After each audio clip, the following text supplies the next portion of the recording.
Samanta Chakavalis Traga Chantu Devata Sadava Muniraja Sasunantu Savamokadam Dhamma Savanakalo Ayam Badanta Dhamma Savanakalo Ayam Badanta Dhamma Savanakalo Ayam Badanta Namo Tassa Bhagavato Arahato Samma Sambuddhassa Namo Tassa Bhagavato Arahato Samma Sambuddhassa Namo Tassa Bhagavato Arahato Samma Sambuddhassa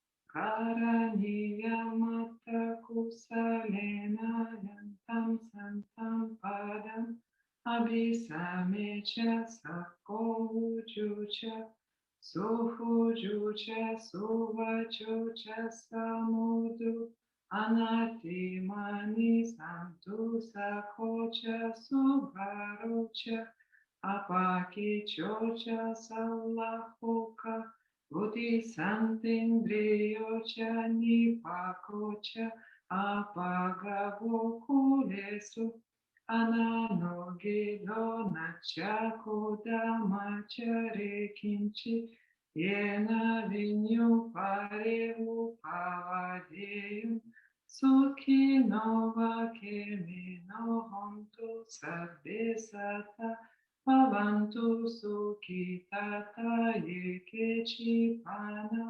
Buddhathita Savatravarava Anavasi Sadigrava Yeva Mahanta Majjimarasaka Anukatula Dithava Yeva Aditha Yeva Dureva Santi Avidure Bhuttava Sambhave Siva Sabe Sata Bhavantu Sukhitata Na Paro Paramniko Veta Nati Manyeta Kata China Kinchi Vyarosana Patiga Sanya Nanya Manya Sandukam Icheya Mataya Kaniyam Puta Mayusa Eka Puta Manurake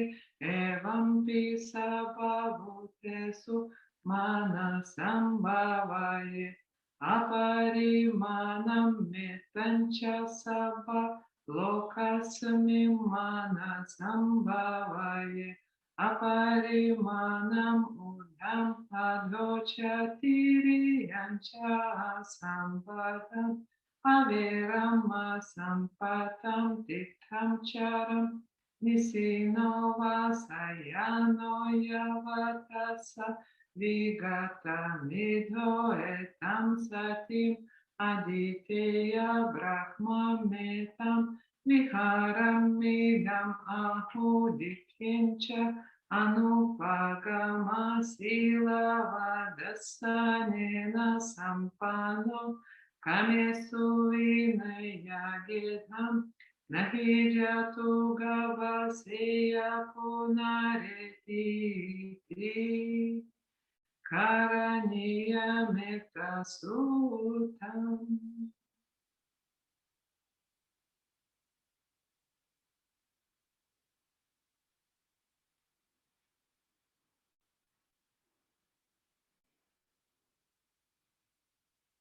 So with these words on loving kindness, on metta, let's just settle into a quiet space in the body and in the mind.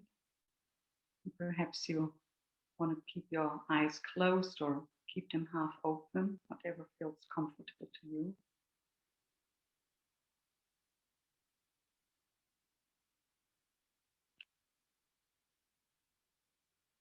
And just arriving with every breath a little bit more into this moment.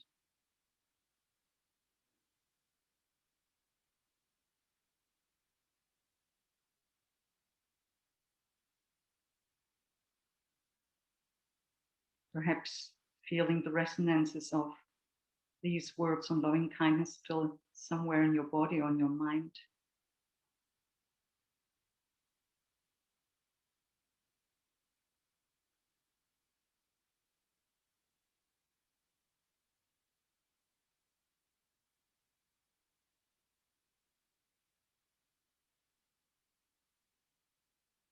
And with each moment, allowing to arrive, to settle, and to let go.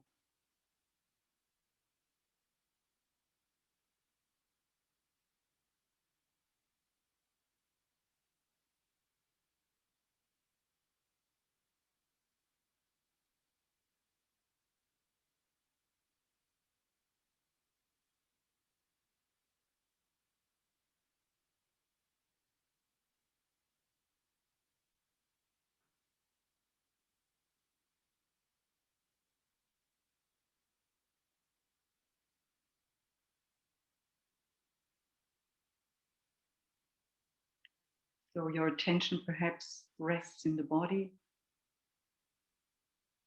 your body resting on the cushion where you're sitting upon. And perhaps there's the possibility on each exhale to let go a little bit more, perhaps some weight or some tension in the body, or perhaps to let go of any mental constriction.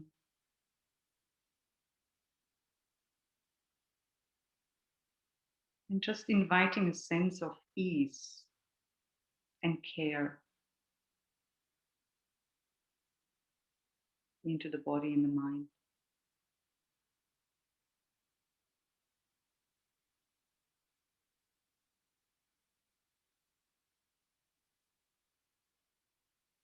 Where can you let go? And where can you include which doesn't want to be let go yet? With a sense of acceptance and welcome.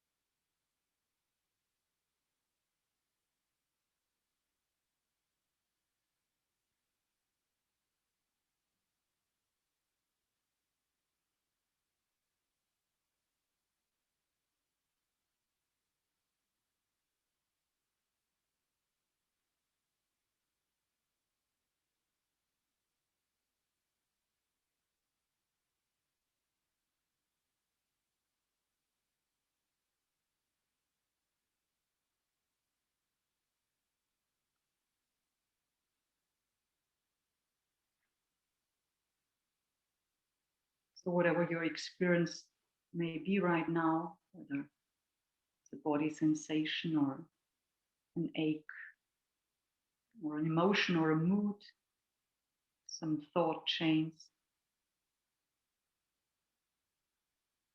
is there the possibility to just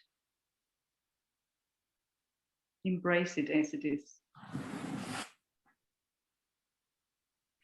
Not wanting to change anything, just completely accepting whatever is happening right now.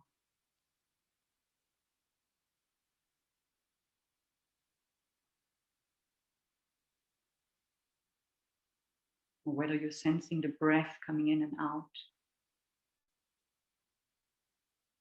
contact to the floor. And perhaps the atmosphere around you and your surrounding, the gentle breath of the wind,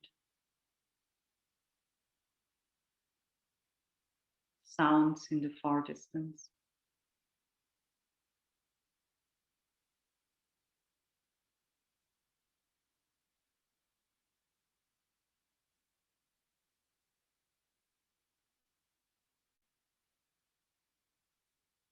Can it all be part of this moment's experience? Being fully welcomed, accepted, and included.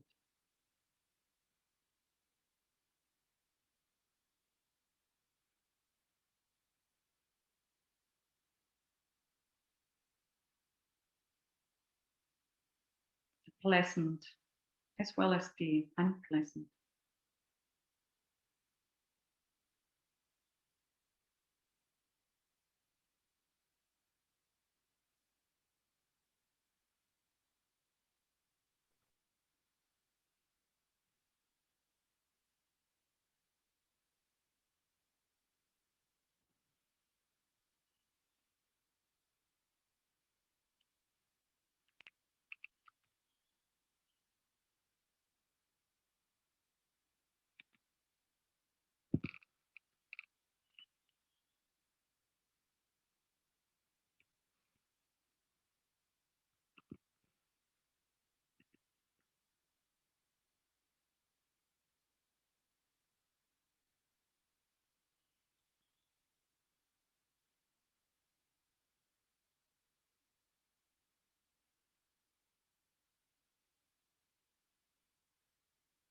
And perhaps you see where there might be a little kind of grasping or a little attachment holding on.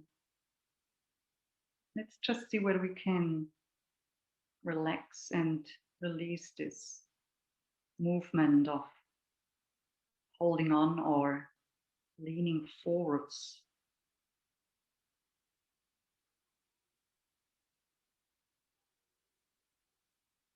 And trusting that we can ease into every moment unfolding afresh.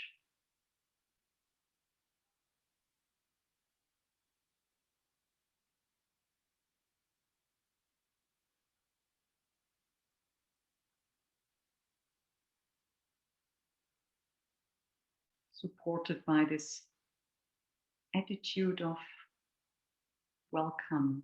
See whether we can nourish this attitude of unconditional acceptance, whatever the experience might be.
And as you're sitting here,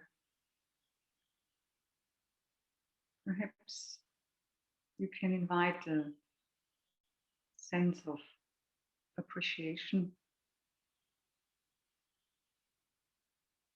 like having this opportunity of sitting here, being able to practice sitting here together as a community across borders, across divisions, across distances, and across time zones. What a gift. having the space to practice the Dharma, to listen, to see,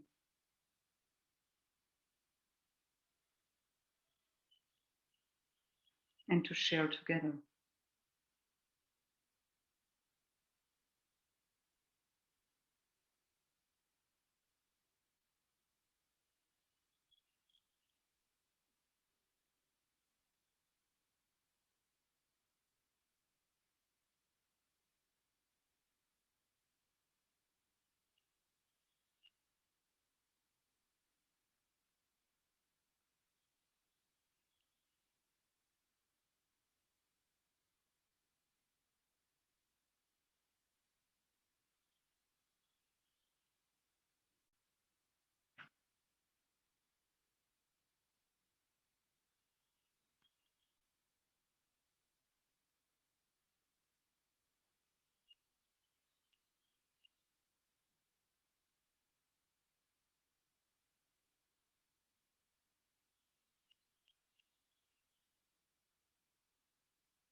Just approaching the end of our little meditation. Perhaps you can just ask yourself the question, what is your intention for today? And whether this intention of yours can be of benefit not only to you, but also to other beings within this virtual room and also beyond this virtual room, in whatever form, in whatever place, in whatever condition. Can our intention for today cross beyond borders, divisions, and benefit all beings?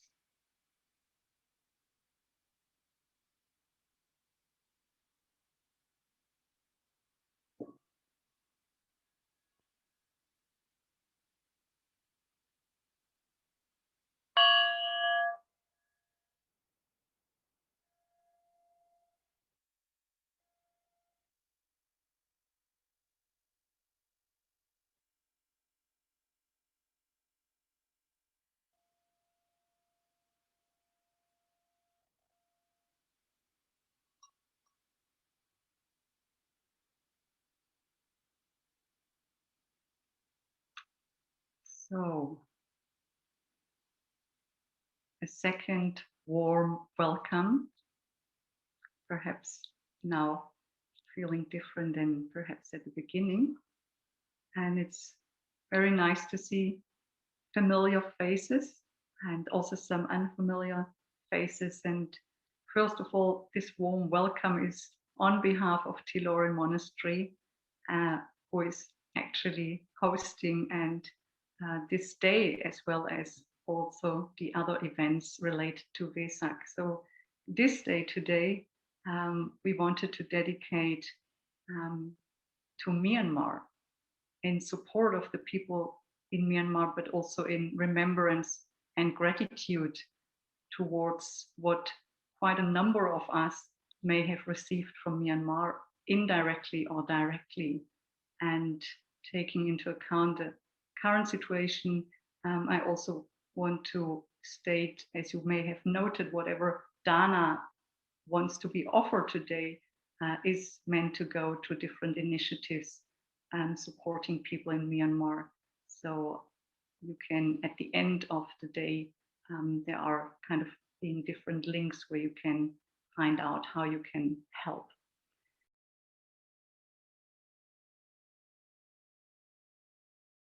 So I just want to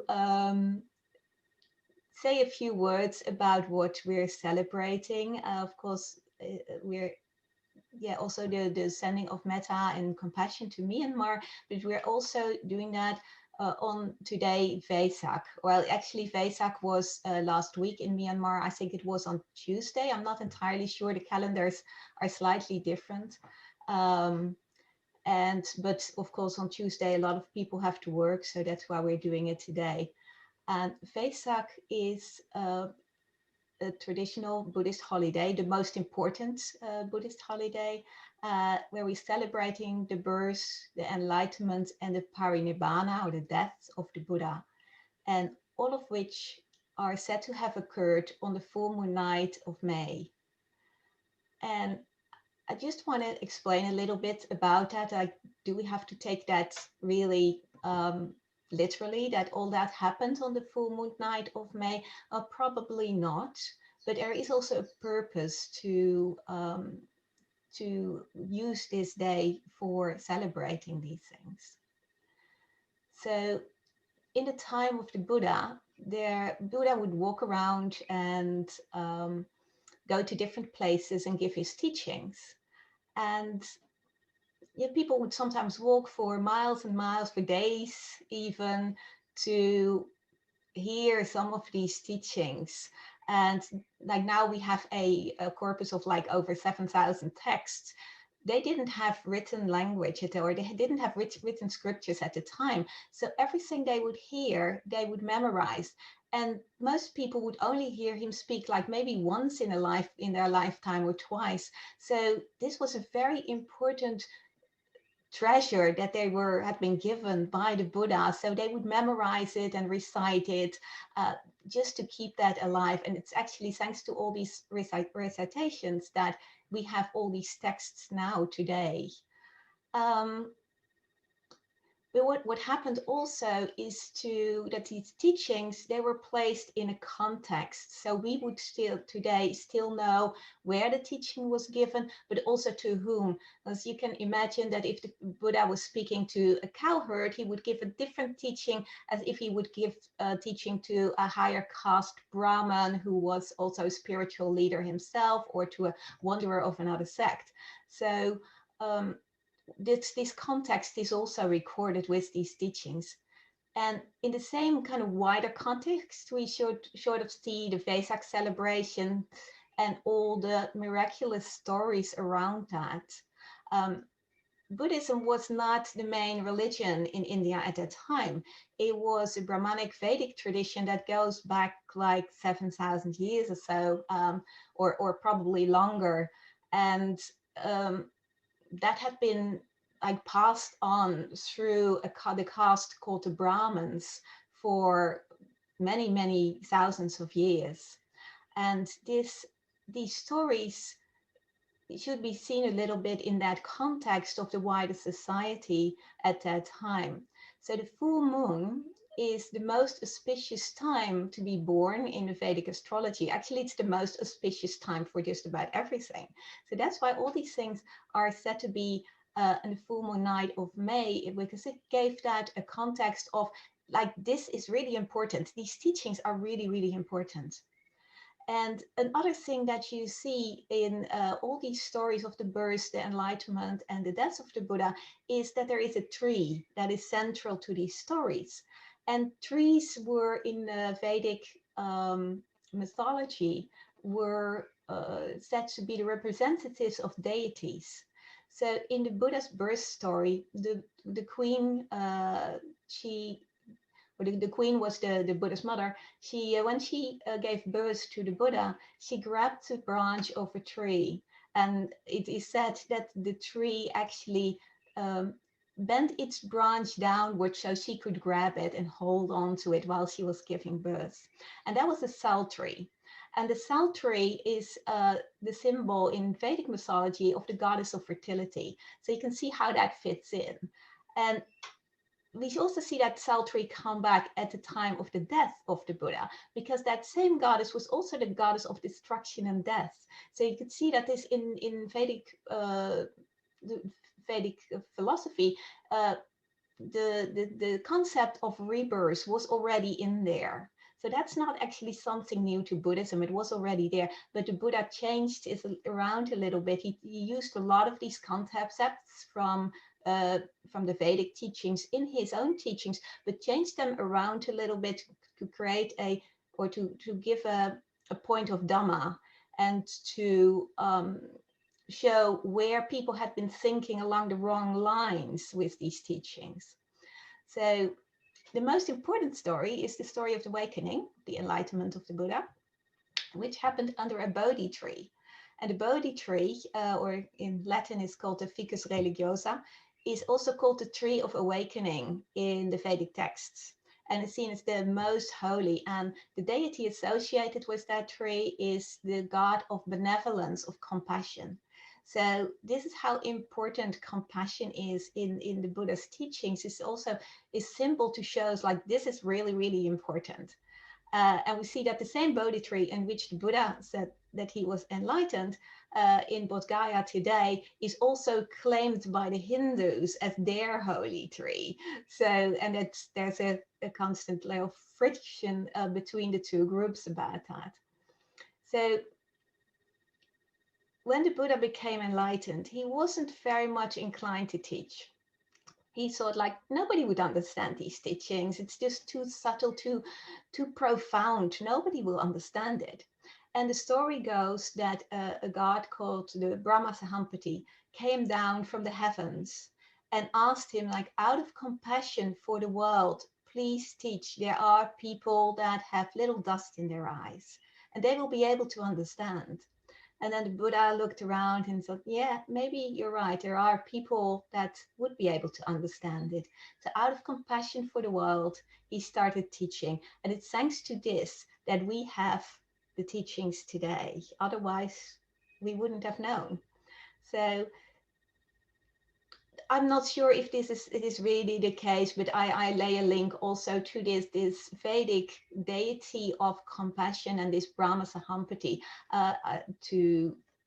it seems that this God that is very compassionate God coming down has something to do with those stories as well.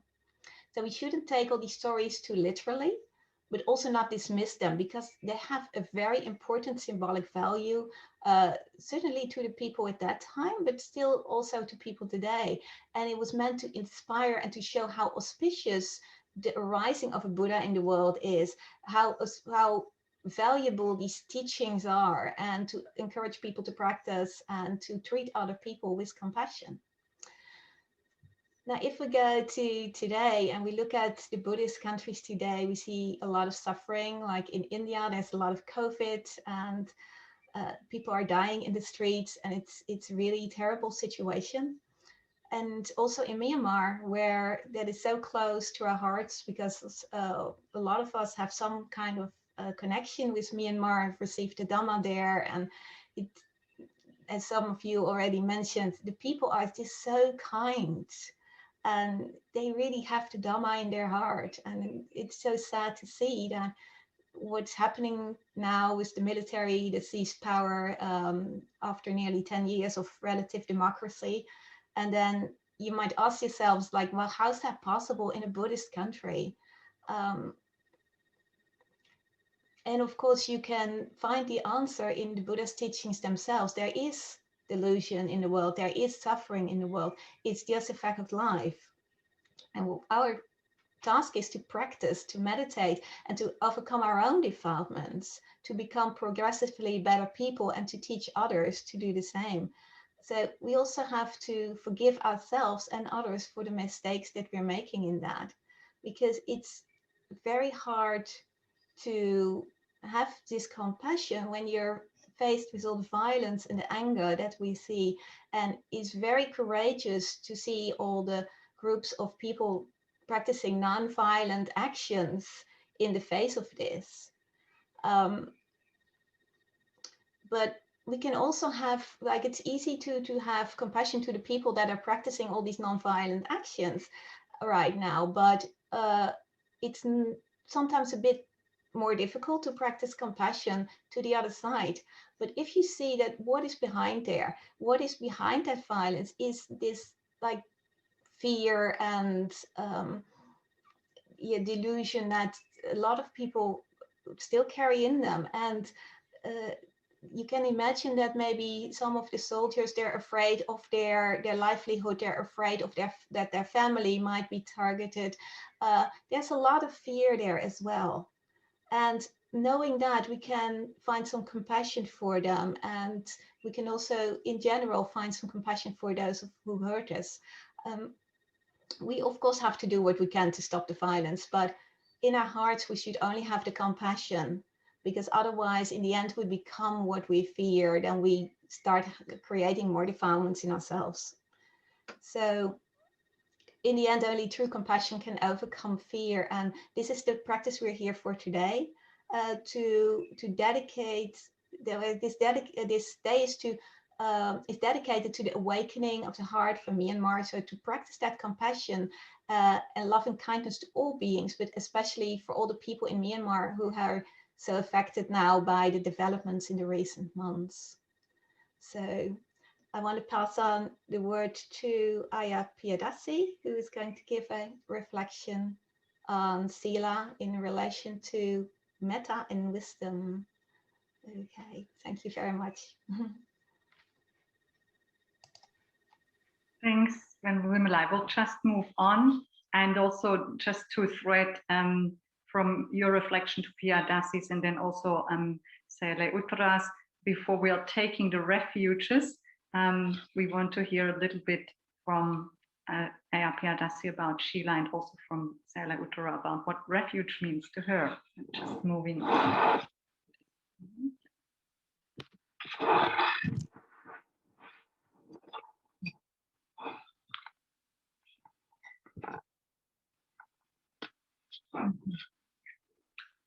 So we are going to, well, people are going to take precepts and refuges later. And so I would like to reflect a little bit on causes of the Sila. And one of the causes of the Sila, as I see it, is the consideration for the others. It's because we consider the happiness of another that we undertake the training to keep the precept. But this consideration of another gives fruit that goes far beyond mere keeping the precept. And it's really, really visible when we come to Myanmar, because people there are so considerate, extremely. And as I see it, it comes from the social structure there. They grow up mostly, not isolated, not in their own room. They live in the same space with other people, family, and And they have to be considerate. They have to think, when I do this, how it affects another. And this is something beautiful that we can learn if we stay longer in Myanmar, if we stay longer with them. And we see how, for example, young people care for the elder ones. Maybe they are walking together and they are not rushing as a young person could do, but they say to the older person, oh, slowly, slowly, careful, no rush, slowly. And they just try to be in harmony with each other. So you will rarely see them expressing the negative emotions. They will be patient.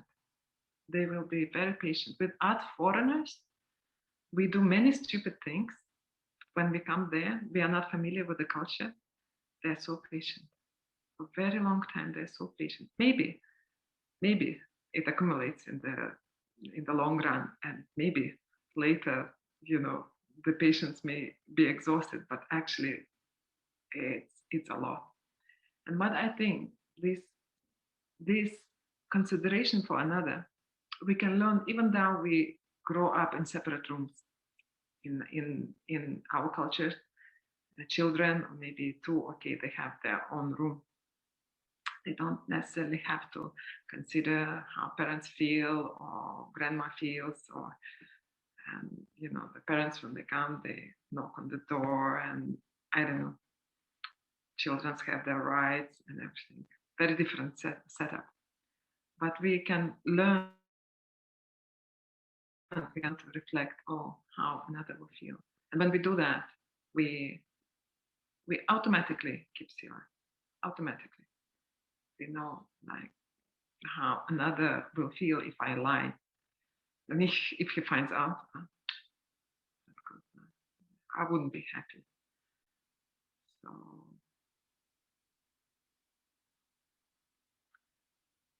yes, I think we can train in the rules, but the more important thing to train in is to consider the beings that are around us.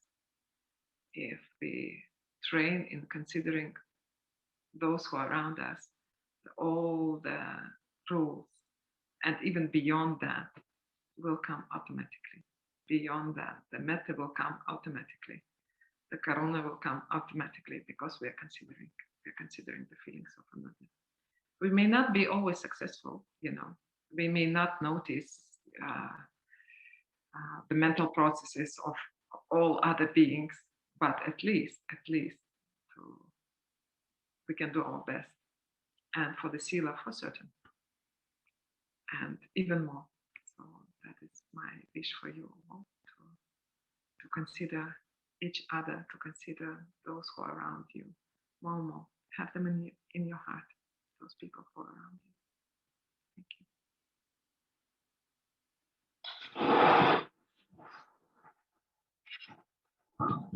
Thank you. And I'm moving on to Sayalay Uttara.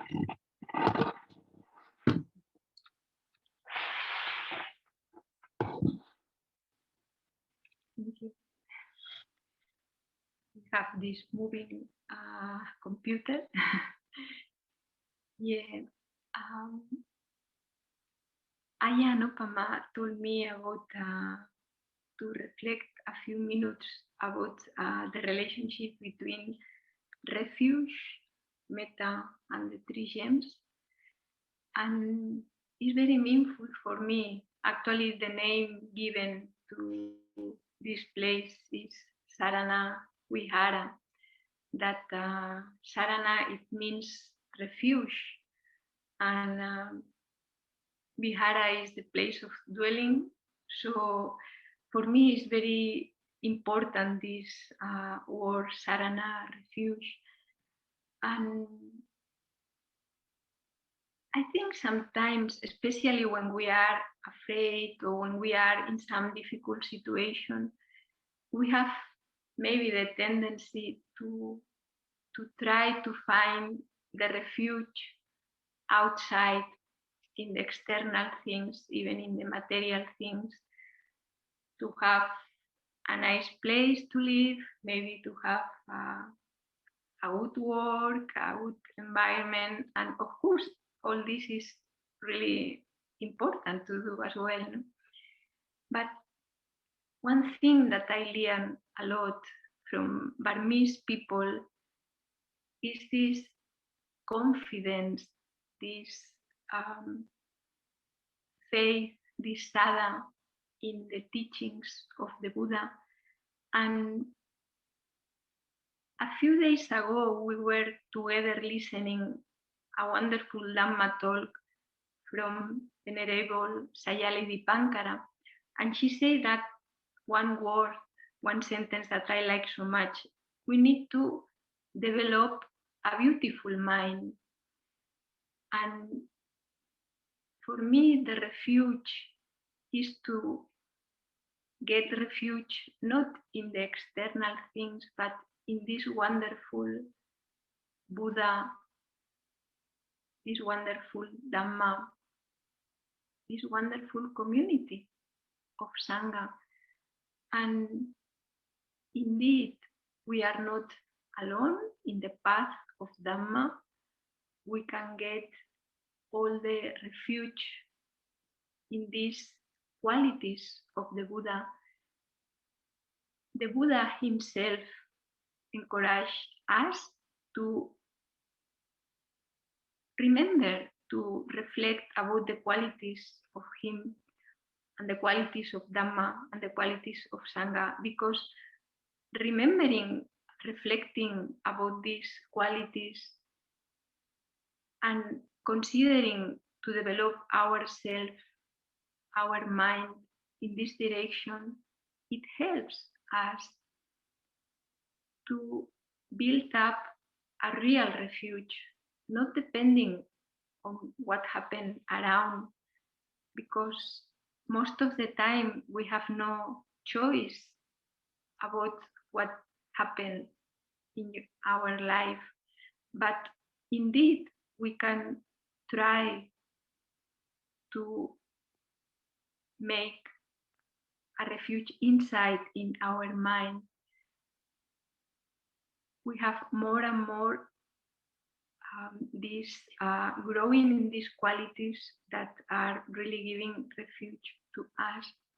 So I think it's really nice that we all together spend some time now to take this refuge in the wonderful Buddha, Dhamma, Sangha.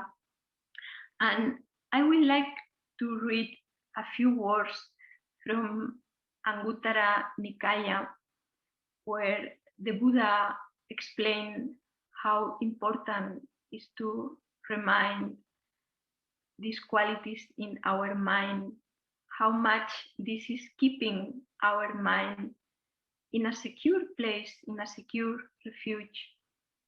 He said, when a noble disciple recollects the Tathagata, the Buddha, on that occasion, his mind is not obsessed by lust, hatred, or delusion.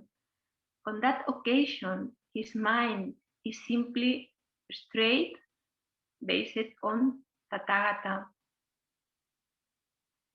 A noble disciple whose mind is straight gains inspiration. In the meaning of the qualities of the Buddha, gains inspiration in the Dhamma, gains joy connected with the Dhamma. When there is joy, the mind becomes more tranquil. When the mind is more tranquil, we can concentrate better. And when we can concentrate better, we can really be more easily aware about the ultimate truth, the impermanence.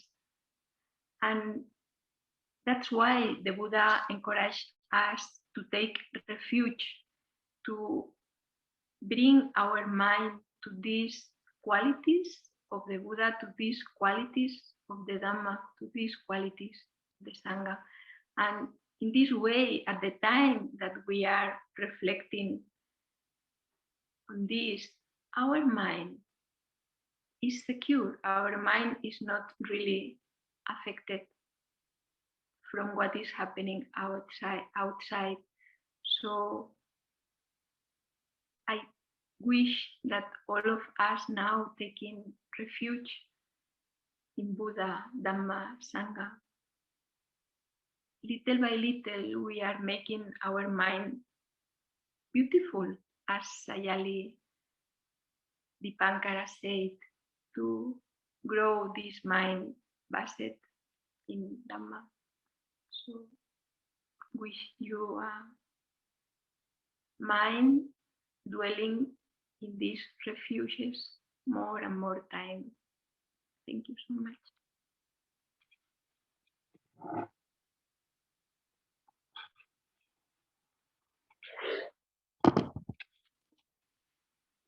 Thanks for these reflections leading on and having a little bit more, I feel like more substance, even more inspiration now to invite to take the precepts and the refuges and invite Lou, who has very happily volunteered to make the formal request, and Amina to screen share.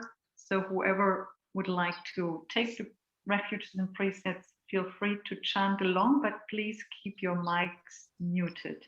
And it will be a call and response, and you then can follow with Lou, and Venerable Vimala kindly will offer the precepts.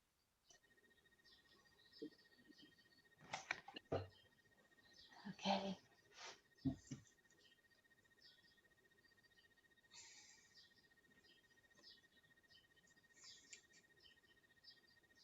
Mayam ayeti saranena saha pancha silani jachama dutiyampi mayam ayeti saranena saha pancha silani jachama tatiyampi mayam ayeti saranena saha Pancha silani jachama. Namo tassa bhagavato arahato samma sambuddhassa. Namo tassa bhagavato arahato samma sambuddhassa. Namo tassa bhagavato arahato samma sambuddhassa. Namo tassa bhagavato arahato samma sambuddhassa. Namo tassa bhagavato arahato samma sambuddhassa. Namo tassa bhagavato arahato samma sambuddhassa. Buddhang saranang gacchami. Buddham saranam gacchami. Dhammang saranang gacchami. Dhammam saranam gacchami. Sanghang saranang gacchami. Sangham saranam gacchami. Dutiyampi buddhang saranang gacchami. Dutiyampi buddham saranam gacchami. Dutiyampi dhammang saranang gacchami. Dutiyampi dhammam saranam gacchami. Dutiyampi sanghang saranang gacchami. Dutiyampi sangham saranam gacchami. Tatiyampi buddhang saranang gacchami. Tatiyampi buddham saranam gacchami. Tatiyampi dhammang saranang gacchami. Tatiyampi Dhammam Saranam Gacchami. Tatyampi Sanghang Saranang Gacchami. Tatiyampi Sangam Saranam Gacchami. Tisaranagamamang nititang. Ama Aye.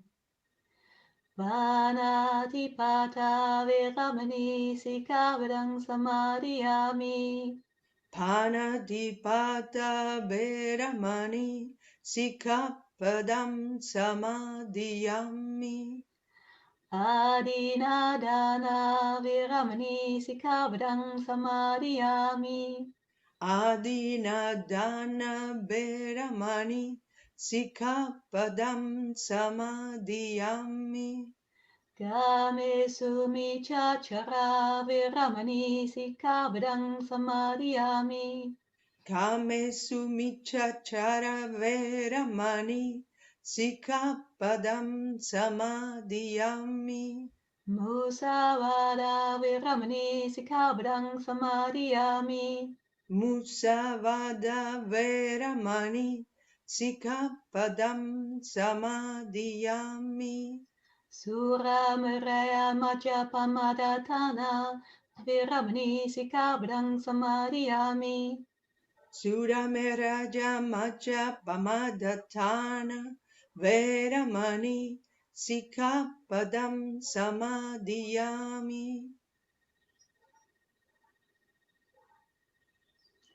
Imani Pancha Sikavadani Silena Sugatim Yanti Silena Boga Sampada Silena Nibutim Yanti Tasma Silam Visodaye.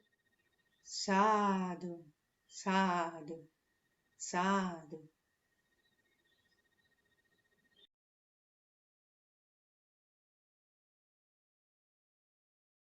As I heard from the introduction, I think we all have met some generosity from the Burmese people, and this is also where I got it from. I started my journey with Goenka, and soon after also with his teacher U Agga, and then I came to Myanmar. And so beautiful, so many people, so generous in not only in the material way, but also in support, in service, and of course in the Dhamma. And it's something we can all cultivate. It's one of the it's the first perfection, one of the paramitas, and I found out it's actually quite easy to do, to be generous, to just to look what is somebody needing, and then to adapt to that. And even because if you become a nun, you don't have so much material possessions anymore, but even in small things you can share with another. Maybe if it's something like a food or something small you have, and for most the Dhamma, to share this with others is so beautiful. It makes the heart joyful. And with this, also what Sayalay Uttara already said, if the heart becomes joyful, our minds become calm, and this is a good base for meditation. And to receive this great gift from the Burmese people, yeah, this is unspeakable, I have to say. Is something, yeah, to try to cultivate this also in the West, because it to, how to say it, the culture in Myanmar is really permeated with this generosity. So here we try sometimes to collect some food and give it, hand it out to the poor people here on the street. There are small things with what we can do, and just to show our loving kindness, and in this way to share with others our generosity. I think it's infectious. Thank you. Thanks, dear Daya, for sharing. And the reason why I asked you and also U Agga to share a little bit on Dana in the context of Metta, although it's a kind of a different quality, but in a way also based on kind of the traditional way as the Dharma is being taught in Burma and some other Asian countries, like kind of the first thing people start to being taught are Dana as the basis on which then builds Shiva upon, and then Bhavana, the actually practice.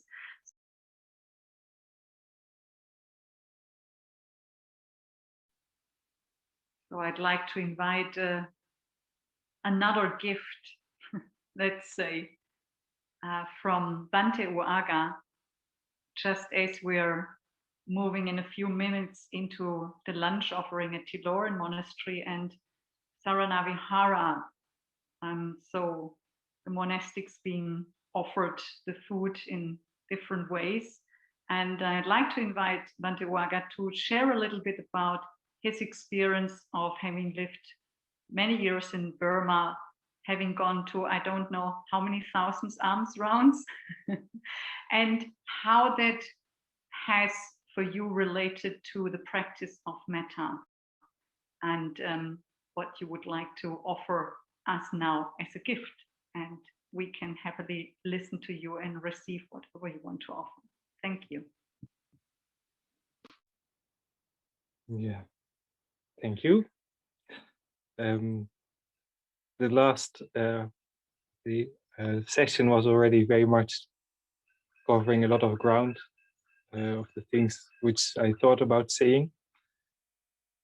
I mean, Almsround is like a formalized way of giving and receiving, and what I also already said in the breakout room, like from the outside it looks like the monk or renunciant, they received physically the food, and that's it. But if you look at from the other side, from the opposite, is that the people who make the offerings, they are actually receiving their paramis, their good karma by doing the offerings. And what I learned actually in the first monastery I ordained, the Sayadaw, the abbot from the monastery, he expressed he stressed how important Metta was on Almsround. And the tradition in the first monastery was that he would chant the Burmese way of sending Metta to all beings, starting with Sabe Sata, Sabe Pana, Sabe Bhuta, etc., which will be chanted later today by Sayalay Uttara. And that was the preparation for our minds, like the mental preparation to go on Almsround, to do this with the best mind for all people, for all the beings. And what my friend said in the breakout room is that when going on Almsround like that, you also realize that the better your mind is, the more meritorious it will be for the person who gives. So it's a really good way to also increase your own practice,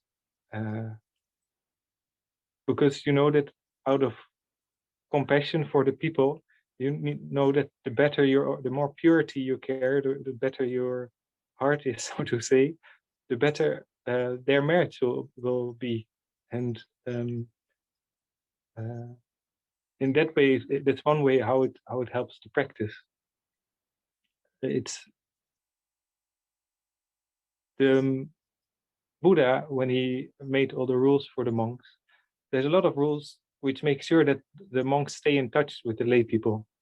One of them is that the monks are not supposed to cook their own food, not supposed to store their own food, and that makes that like the monks have to be in touch with the lay people who give them food every day, and that was quite brilliant, of course, because it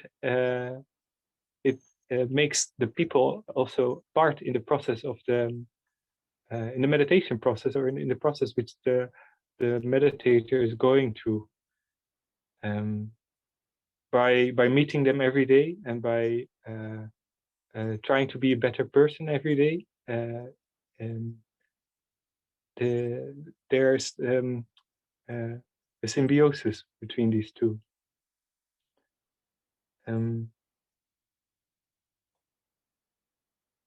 Yeah, as Anopama said, I don't know how many times I've been on Almsround, but for me it's always been a very beneficial part. Also in egolessness and in humility. Certainly when I went to places where I hadn't been before, then you're just completely have to rely on the goodness of others in combination with your own meritorious deeds from the past. Yeah, and you have to take refuge in that, and that you know that whatever happens, that's because of your past practice of good deeds. And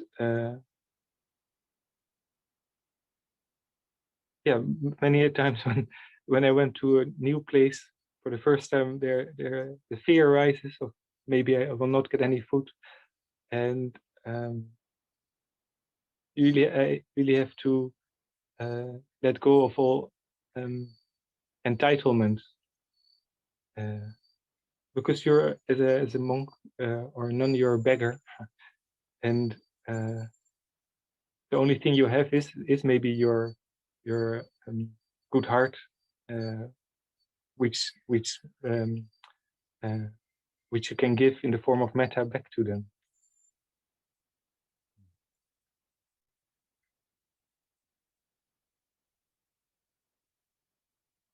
And connecting what Sayalay Daya was saying is the last thing. In Myanmar, the nice thing, or really one of the nicest thing I felt by being in Myanmar, is that you could go to any village or any place, and it could go on Almsround there, and there will always be somebody who would give some food, and that that's that kind of freedom of being able to go everywhere in one country, and having people knowing that people are so kind to and so generous to help you survive another day. That's been always one thing I emphasized to the Myanmar people when they said, "Why don't you go back to Europe or to the West?" And I always replied, like, in Myanmar, the people, I can go everywhere and everybody understands wearing robes and understands the virtue of giving. And one of my biggest gratitude to the people of Myanmar is partially is a big part, of course, is by them being so generous and so kind and caring. But on a deeper level, I found the deep inspiration and the example that they have shown me in their generosity and in their caring and giving. That is like to show how to develop that parami, to see that giving and caring out of a good heart, out of compassion, is just a really good goal. To see that metta and generosity, that they are how to develop them. That is the example that they've been and have shown me. That's the thing I'm most grateful for. Yeah. I'll leave it there. I hope you all have a good lunch there in Europe. Thank you, Bhante U Agga. I'm aware your time zone, it's not lunchtime, it's I think about 4 or 5 o'clock, so far beyond. And thanks for your reflection, also for Sayalay Daya's reflection, our shared practice. And with these reflections and your sharings, we are moving here now into the monastics receiving the metta and the generosity from the people coming here to Sarana Vihara, and the volunteers being there at Tilorien Monastery. And in a way, we also wanted to see these offerings as a meal offering, not only for the monastics, but in a way to all of us, and particularly to the people in Myanmar, even if they cannot receive physically these meal offerings, but perhaps in the spirit, we can share these meal offerings with them. So you are invited to join first Tilorien Monastery in the offering. Venerable Vimala will say a few words and explain what we actually chant, which is in Pali. And so she will receive the food and do the chanting and Anumodana there. And then in the meantime, we are arranging here in Sarana Vihara. So if you still want to keep on watching after Tilorien Monastery's offering, you will see the offering here at Sarana Vihara. And please feel free to tune out any time. I'm aware you also want to have your lunch before we come together again at 1 o'clock. So really just see what feels right to you. So I shall leave it there and look forward to welcoming you back at 1 o'clock. Okay, I'm handing over to Venerable Vimala. Hello, welcome to Tilorien Monastery. This is our kitchen. And this is where the meal offering takes place. So we'll just do the meal offering, then I'll do some chanting. I'll give like a few lines of explanation of the chanting, and afterwards I'm going to hand over back to Sarana Vihara.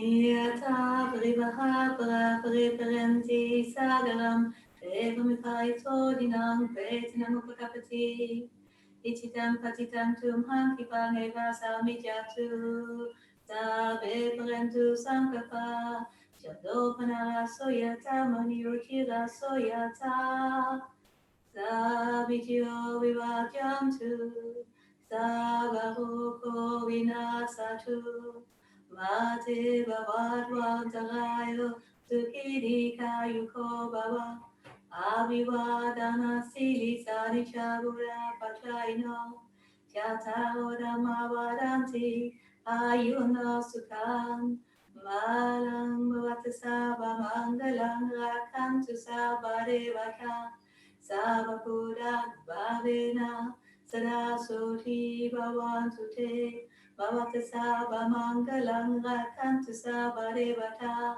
Savadamad Bhavena Sada Soti Bhavantu Te Bhavata Sava Mangalang Rakantu Sava Devata Sava Sangad Bhavena Sada Soti Bhavantu Te.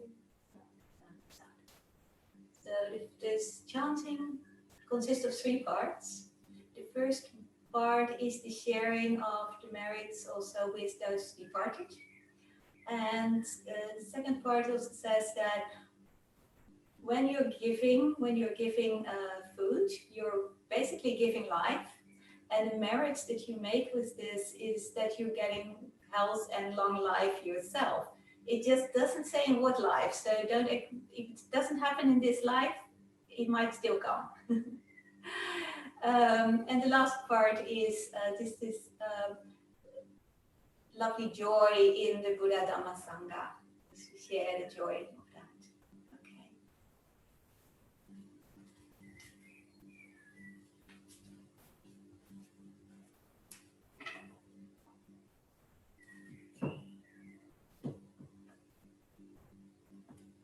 You can't see it. Anna Marie has made this lovely dish with a heart at the top of it.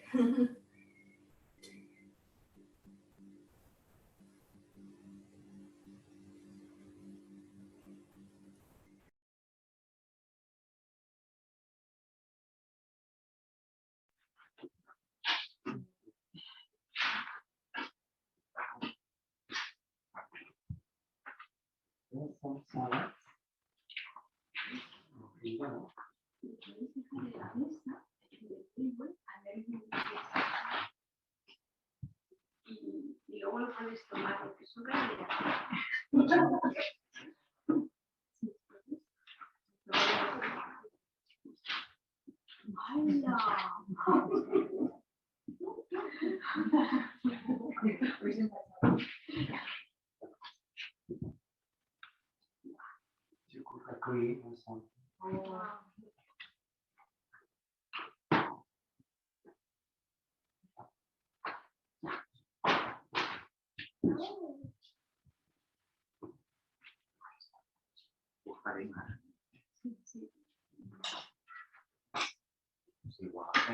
Claro, en tu caso,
no decimos lo que quiero decir.